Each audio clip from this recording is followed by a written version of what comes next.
Would you like to learn how to communicate and connect with people around you in such a way that you increase your influence with them? Would you like to learn how to communicate more effectively and also connect with people around you in such a way that you increase your influence with them? Dr. John Maxwell wrote a powerful book titled Everyone Communicates, Few Connect.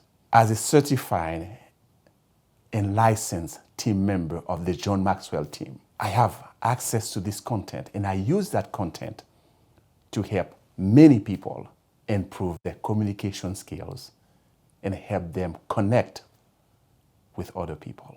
And that powerful content and book, John Maxwell shares 5 principles and 5 practices that all great communicators and connects understand, apply, and master.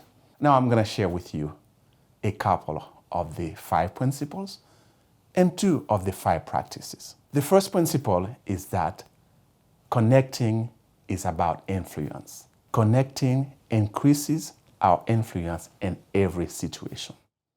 You may want to know what connecting is.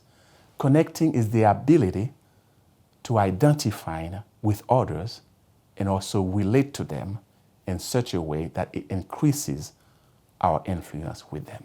Now, the other one that I want to share with you is also a powerful principle. Connecting is all about others. It's not about you. Great connectors, they understand that and they master that. It's all about others. Now, I'm going to share with you 3 questions. Only 3 questions. But let me tell you, you know these questions, but you need to remember how to apply them. In any relationship, whether it is with your spouses, your children, in your community, in your religion, or at work, anybody that you're communicating with or connecting with, they have these 3 questions in their heart and mind. Question number 1, they want to know, do you care for me? Question number 2, can you help me? And question number 3, can I trust you? And all 3 of them are very important. If you care for them and you cannot do anything for them, you're not going to be able to connect really with them. If you care for them and you can help them, but they don't trust your motives, I promise you, you will not be able to connect with them.